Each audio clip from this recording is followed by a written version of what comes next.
다들 연기 잘하죠? 저희 청년들도 많고 여러분들 중간중간에 보이는 지금 예배실 안에 있는 청년들도 많이 있을 것입니다. 방금 본 영상은 여러분들 요즘 유행하고 있는 드라마 유미의 세포들이라는 드라마를 패러디 한 것입니다. 주인공이 어떤 선택을 하기 전에 주인공 안에 있는 여러 세포들이 서로 고민을 하는 거죠. 누가 먼저 나가겠다? 누가 어떤 말을 하겠다? 오늘 우리가 본 영상에서는 잠세포가 있었죠. 그리고 연애세포, 그리고 우정세포, 그리고 그 둘에 대해서 어떤 선택을 할지에 대한 두 세포들이 있었습니다. 이 이야기에서 등장하는 세포들뿐만 아니라 우리 안에 많은 세포들이 있겠지만 여러분들도 한 번쯤은 공감이 들었을 만한 이야기들이 오늘 이 영상에서 나타나고 있습니다. 약 2년간의 비대면 상황이 지속되고 있습니다. 제가 교회 온 지 2년 돼가는데 2년 동안 코로나가 계속되고 있습니다. 그래서 아직도 어떤 청년의 전화번호에는 제가 김 코로나 전도사라고 되어 있을 정도로 코로나가 계속되고 있어요. 그 2년의 비대면 상황 속에서 영상에 나왔던 세포들처럼 여러분들도 고민을 해봤고 또는 여러분도 지금도 고민하고 있는 많은 사람이 있을 수 있습니다. 그리고 우리 주변에는 여전히 지금 이 영상에 나오는 그런 고민들처럼 지금도 고민하면서 온라인으로 또는 다른 많은 약속들과 많은 시간들을 보내고 있는 청년들이 있을 것입니다. 그리고 영상을 보면서 여러분들이 생각나는 청년들이 있을 거예요. 주변에 그런 이야기를 해왔던 청년들, 함께 이런 고민들을 나눴던 청년들이 있을 것입니다.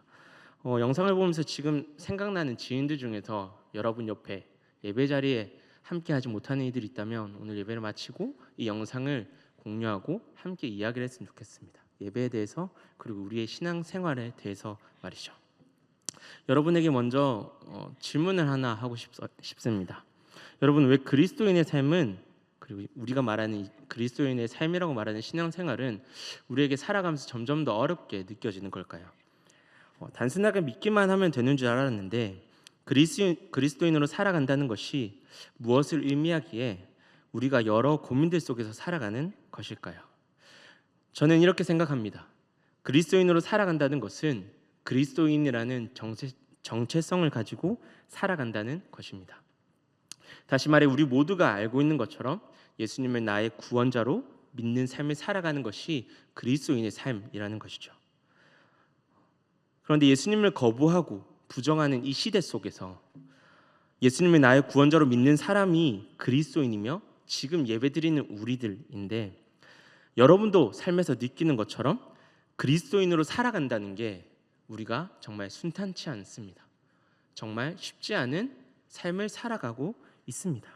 살아가다 보면 때로는 내가 이렇게 살아가도 되는 걸까? 내가 그리스도인인데 내가 오늘 이런 선택을 해도 되는 걸까?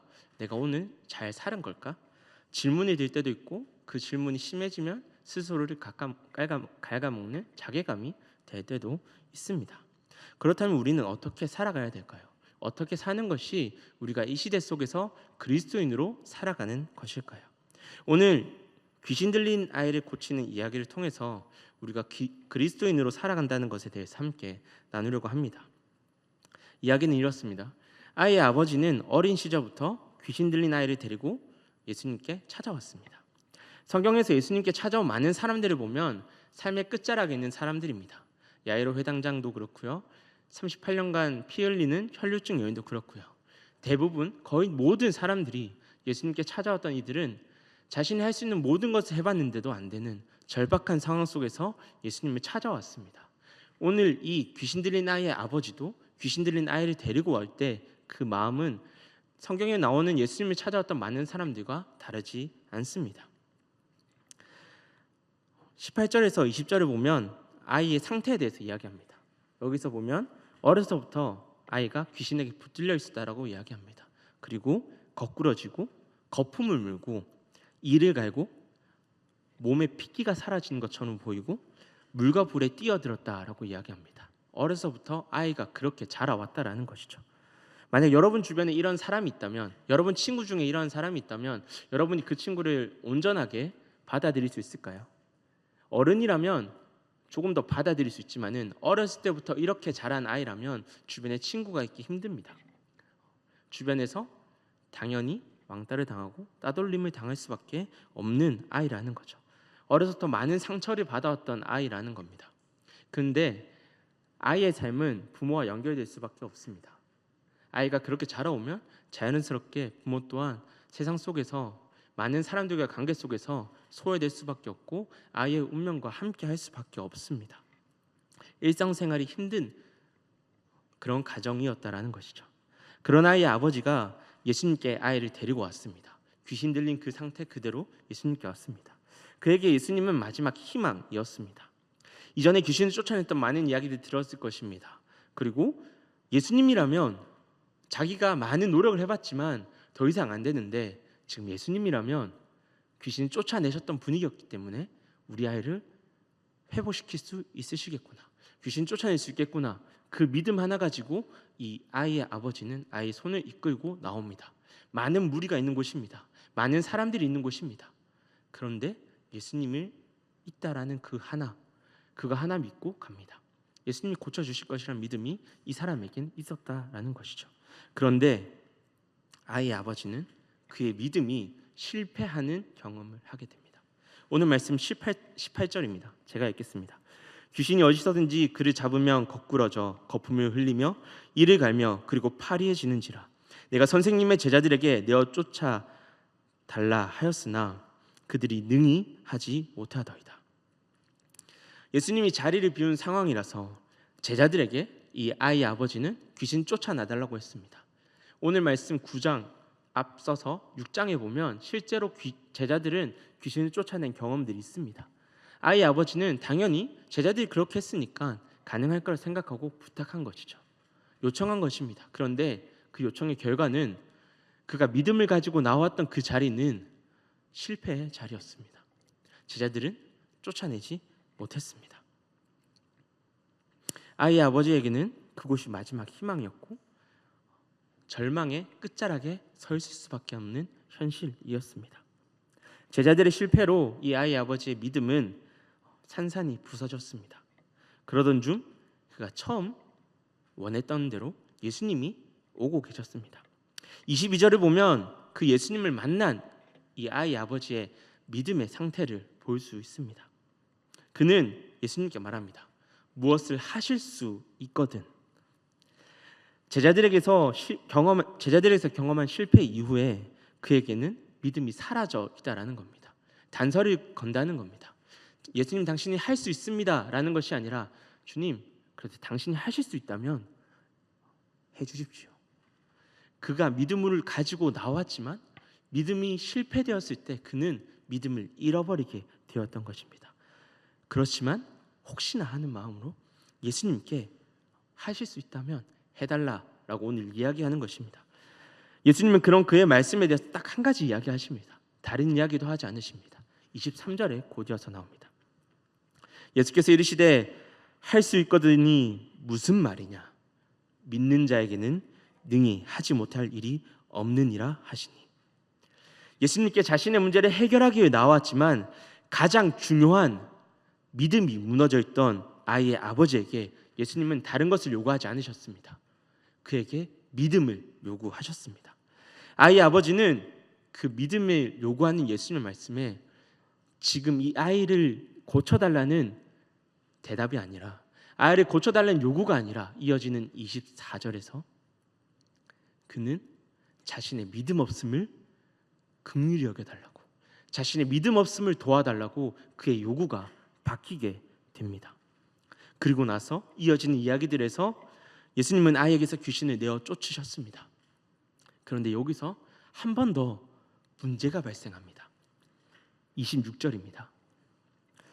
귀신이 소리 지르며 아이로 심히 경련을 일으키게 하고 나가니 그 아이가 죽은 것 같이 되어 많은 사람이 말하기를 죽었다 하나. 아이를 살리기 위해서 왔지만 지금 이 아이의 아버지 눈앞에 벌어진 현실은, 그리고 그 아이의 아버지를 둘러싸고 있는 많은 사람들이 말하는 현실은 아들의 죽음이었습니다. 생명을 위해서 왔지만 죽음이 그에게 주어졌던 것입니다. 생각지도 못한 일이 눈앞에 벌어진 것입니다. 그리고 주변에서 수군거리기 시작합니다. 아이가 죽었다고요. 살리기 위해서 왔는데 주변 사람들은 아이가 죽었다라고 이야기합니다. 그 누구도 아이의 아버지를 위로하지 않습니다. 이들은 아이 아버지를 둘러싼 많은 사람들은 분명히 말합니다. 아이가 죽었다고요. 그렇지만 그 아버지를 그 누구도 위로하지 않습니다. 그 누구도 그 아버지를 품어주지 않습니다. 오히려 그를 더욱 절망 속으로 밀어넣습니다. 아이가 죽었다는 이야기 굳이 하지 않아도 눈앞에 보이는 아이가 죽은 것처럼 보이는 그 현실 속에서 그 현실이 무너졌다라는 것을 너무나 계속해서 이야기하고 있는 것입니다. 믿음 없음을 도와달라는 요청의 응답이 아이의 죽음으로 돌아왔을 때 아이의 아버지는 침묵합니다. 아이의 아버지는 그 어떤 말도 하지 않습니다. 주변에서는 그의 믿음이 실패했다고, 그의 믿음 없음을 도와달라는 그 요청이 아무런 쓸모없는 짓이었다고 절망과 고통의 말들을 쏟아냈지만, 그런데 이 아이의 아버지는 그 시간 속에서 어떠한 불평도 어떠한 불만도 말하지 않습니다. 다만 침묵할 따름입니다. 그리고 예수님도 아무런 말씀하지 않으셨습니다. 다만 침묵 중에 아이를 일으키시고 그 아이가 살아있음을 그들에게 직접 보여주셨던 것입니다. 이 아이의 아버지의 간청이 믿음으로 응답받았다는 것을 보여줌으로써 오늘 이야기가 마무리되고 있습니다. 귀신 들린 아이의 아버지의 모습은 믿음으로 살아가는 것이 무엇인지를 생각하게 합니다. 여러분은 그리스도인으로 살아가는 것이 평온하고 평탄하다고만 생각하십니까? 아닙니다. 오늘 말씀에서 아이의 아버지가 믿음을 가지고 나왔지만 그에게 주어진 것은 믿음에 대한 즉각적인 응답, 즉각적인 해결이 아닌 실패와 시험들이었습니다. 그는 그것을 원하지 않았음에도 불구하고요. 그의 믿음을 어떻게든 흔들려는 절망의 소리들, 아이가 죽었다는 소리들이 계속 그에게 들려올 뿐이었습니다. 믿음의 삶은 결코 쉽지 않습니다. 오히려 수많은 고난과 시험의 연속일 따름입니다. 다만 분명한 것은 믿음의 인내 끝에 주님이 그분의 방법으로 응답하신다라는 것입니다. 사람들이 보기에는 죽음과 같이 보이는 그 아이를 일으키신 것처럼 주님은 그분의 방법으로 그 믿음에 대한 응답을 하고 계신다라는 것입니다. 그리스도인으로 살아간다는 것은 결코 평온하지 않습니다. 잘 사는 것이 아닙니다. 그것은 믿음의 싸움을 싸워가는 것입니다. 우리의 믿음을 시험하고 뒤흔들고 실패라고 외치는 세상에 저항하며 믿음의 침묵으로 싸워가는 것이 그리스도인으로 사는 삶의 기초입니다. 예수님 우리에게 원하시는 것은 다른 것이 아닙니다. 바로 믿음입니다. 오늘 말씀 23절에서 나오는 믿는 자라는 것은 다른 말로는 믿음을 가지고 있는 자, 지금 믿는 자라는 것입니다. 이 믿는 자라는 표현은 현재 분사형입니다. 예수님 말씀하시는 그 시간을 이야기합니다. 그때의 믿음을 가지고 있는 자를 말합니다. 과거 앞서서 그가 믿음이 있고 없고는 중요하지 않습니다. 그가 믿음이 있었기 때문에 예수님이 일을 하시지 않았습니다. 지금 예수님 말씀하시는 것은, 예수님께 나왔던 그 사람에게 필요한 것은 지금 예수님과 대화하는 그 시간에 믿음이 있느냐 없느냐라는 것입니다. 예수님이 다른 것을 원하지 않으십니다. 이전에 네가 믿음이 있었냐? 앞으로 너가 믿음을 가질 것이냐? 아니요. 예수님이 지금 원하시는 것은 지금 예수님과 함께하는 그 시간에, 예수님께 간절하게 외치는 그 시간에 믿음이 있느냐라는 것입니다. 예수님이 지금 우리에게도 동일하게 원하십니다. 이 시대를 살아가는 우리 청년들에게도 원하십니다. 다른 것이 아닙니다. 많은 문제들이 있지만 우리가 먼저 가져가야 될 것은 지금 우리가 믿음이 있느냐라는 것입니다. 그런데 우리가 믿음으로 살아가기에는 우리는 너무나 연약합니다. 우리는 이것을 인정해야 됩니다. 아이의 아버지처럼 믿음으로 살아가려고 하지만 우리가 믿음으로 선택한 이들이 실패한 것처럼 보일 때, 아이의 아버지가 제자들에게 아이를 데리고 가서 귀신을 쫓아내려고 했지만 실패했을 때 그의 믿음이 산산이 부서진 것처럼 우리가 믿음으로 행하는 많은 일들을 하지만 그 이들이 실패한 것처럼 보이는 현실에서 우리는 믿음이 없어지는 것처럼 보일 수 있습니다. 실제로 그렇게 될 수 있습니다. 우리가 넘어지고 우리의 믿음이 봄날의 눈처럼 사라진 경험들이 충분히 있을 수 있습니다. 그래서 오늘 말씀은 우리에게 24절에 아버지의 외침을 이야기합니다. 아버지의 내가 믿나이다, 나의 믿음 없는 것을 도와주소서라는 그 말은 그에 앞서 성경이 이야기합니다. 이 아버지가 이르되, 소리질러 이르되. 이 이르되라는 말은 미완료를 사용했습니다. 미완료라는 것은 끝남이 없다라는 것입니다. 지속되고 있다라는 거예요. 그 아이의 아버지의 이 고백이 지금도 계속해서 이어진다라는 것입니다. 무엇이요? 믿음 없음에 대한 고백이요. 우리는 늘 믿음을 가지고 살아간다라고 이야기하지만 현실 속에서 우리는 믿음 없이 쓰러지고 넘어질 수 있다라는 것을 성경은 이야기하고 있습니다. 우리가 늘 믿는 자로 살아가고 싶지만 우리가 현실 속에서 믿음 없는 자처럼 무너지고 넘어지고 실패하는 것은 당연하다라고 성경은 이야기합니다. 그래서 우리에게 이야기합니다. 우리가 다른 것을 구하고 다른 것을 찾고 다른 것을 바라는 것이 아니라 우리가 기도해야 될 것은, 우리가 간절히 바라야 될 것은 지금 당장 내 앞에 있는 이 문제의 해결이 아닌 나의 믿음 없음에 대한 간청이라는 것입니다. 예수님이 우리에게 원하시는 것은 다른 것이 아닙니다. 믿음 한 가지입니다. 그렇다면 우리가 기도해야 될 것은 다른 것이 아닙니다. 나의 믿음 없음을 기도해야 되는 것입니다. 우리 삶에 찾아오는 모든 문제의 근본적인 문제는 우리의 삶을 이끌어 가시는 하나님을 믿는 믿음에 대한 문제입니다. 그리고 그것을 해결할 수 있는 방법은 오늘 말씀 29절에서 말한 것처럼 기도 외에는 다른 것이 없습니다. 끝없이 찾아오는 믿음의 시험 앞에서 우리가 할 수 있는 것은, 우리가 해야 할 것은 우리의 믿음 없음을 인정하고 주님을 향한 믿음을 위하여 기도하는 것입니다. 오늘 말씀을 정리하려고 합니다. 그리스도인으로 살아간다는 것은 믿음에 대한 문제입니다. 예수님을 부정하는 시대 속에서 예수님을 믿는 것은 당연히 어렵고 불편한 일일 수밖에 없습니다. 때로는 예수님을 믿는다는 것 때문에 우리가 많은 상처와 아픔들을 경험할 수 있습니다. 2년의 코로나 기간 동안 여러분들도 많은 이들에게 핍박을 받았을 것입니다. 교회를 다닌다는 이유 하나만으로요. 그리스도인이라는 이유 하나만으로 우리는 많은 아픔과 고통을 겪어야 했습니다. 이 시대 안에서 우리는 예수님을 믿는다는 것이 얼마나 힘든지 뼈저리게 느끼고 있고 느껴왔습니다. 앞서 우리가 설교 전에 설교를 시작하면서 본 영상처럼 나의 믿음을 지키기 위해 우리는 예배로 나오려고 하지만 우리 주변의 환경은, 우리 안에 많은 갈등들은 우리를 유혹하고 우리의 믿음을 시험하고 있습니다. 단순히 예배뿐만이 아닙니다. 삶에서 무수히 많은 문제들이 있습니다. 그리스도인으로 잘 살아가고 싶은데, 예수님 믿는 자의 삶을 살아가고 싶은데 현실 속에서 우리의 믿음을 시험하고 유혹하는 이들이 너무나 많이 있습니다. 그 가운데 주님이 우리에게 원하시는 것은 단 한 가지입니다. 지금 예배를 드리는 이 시간 여러분은 믿음을 가지고 있으십니까? 과거의 믿음으로 살아가는 것이 아닙니다. 과거의 믿음에 의지해서 우리가 기도하는 것이 아닙니다. 예수님이 원하시는 것은, 우리의 주님이 원하시는 것은 지금 믿음을 가지고 있느냐 하는 것입니다. 그 믿음을 가지고 오늘 하루를 살아가길 원하신다라는 겁니다. 하지만 우리가 믿음을 가지고 살아가기로 다짐하고 노력하더라도 계속된 세상의 유혹과 시험 가운데 우리는 넘어지곤 합니다. 귀신 들린 아이의 아버지처럼 믿음으로 예수님과 제자들에게 나와왔지만 처음에 실패를 경험하고 믿음이 잃은 것처럼 우리도 믿음으로 살아가지만 얼마든지 실패할 수 있습니다. 그 실패 속에서 우리는 내가 보기에 실패하는 것처럼 보이는 현실의 앞에서 우리는 인정해야 됩니다. 그 실패 속에서 내가 믿음이 없다라는 것을요. 믿음은 작고 많음의 문제가 아닙니다.